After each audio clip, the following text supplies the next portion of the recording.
atât coandă cât și alimentar, se numără printre școlile uitate de administrațiile precedente și care au nevoie neapărat de reparații. Ia auziți, ce poate spune acest domn Dominic Samuel Fritz?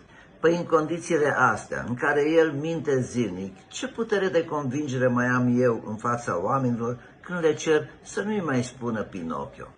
Hai să o luăm calm, l-a lămurit domnule Fritz. Ia fă dumneata un efort de memorie și spune-ne, nu proiectele moștenite de la administrația Robu le-ai depus dumneata pentru finanțare pe PNRR pentru cele două licee? Dar hai să nu ne bazăm pe memoria dumitale, ci să recurgem la documente. Pentru liceul Henri Coandă ai depus proiectul aprobat prin hotărârea de Consiliu Local numărul 326 din 14 iunie 2019 privind aprobarea documentației tehnico-economice, faza DALI, a indicatorilor tehnico-economici și anexe privind descrierea investiției pentru obiectivul creșterea eficienței energetice prin reabilitare, construcții și instalații la Colegiul Tehnic Henri Coandă.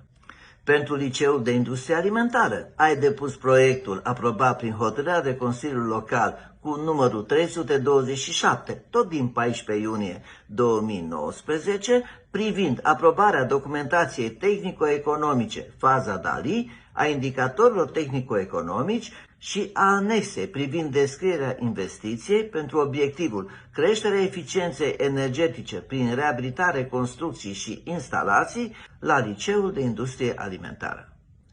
Sute de milioane de euro au fost disponibili pe PNRR pentru creșterea eficienței energetice prin reabilitare, clădiri publice și blocuri. Singurele proiecte pe care le-ai depus sunt cele două pomenite mai devreme, moștenite de la administrația Robu, de la administrația despre care dumneata îți permiți să spui că a uitat de cele două licee. Este noaptea minții, pur și simplu. Ce conduită poți să ai, domnule Fritz?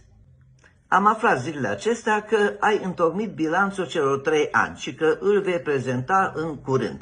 Sper că ai inclus în el și acea situație pe care eu ți-o tot cer de ceva vreme, ca să ne putem lămuri și noi, trăitori aici, contribuabili la bugetul local al Timișoarei. Câți euro, domnule, au fost absorbiți din fonduri europene prin proiecte ale administrației Fritz, că doar te lauzi cu absorpție record, chipurile de care n-a fost în stare nici în nu știu câți ani administrația Robu. Și câți euro au fost absorbiți pe proiecte moștenite de la administrația Robu.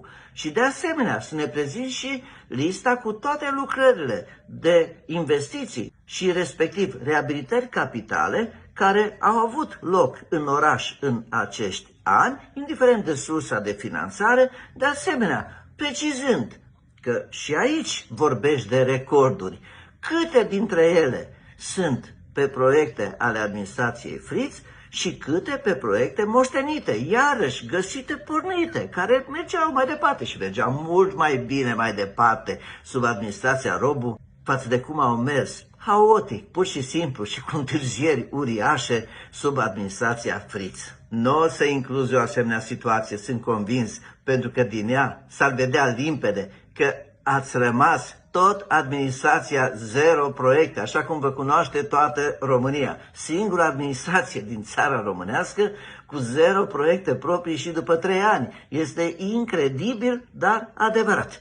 Zero proiecte, 0 euro absorbiți, 0 lei pe lucrări de investiții, respectiv reabilitări capitale proprii. 0 pe linie. Ei, asta da viziune.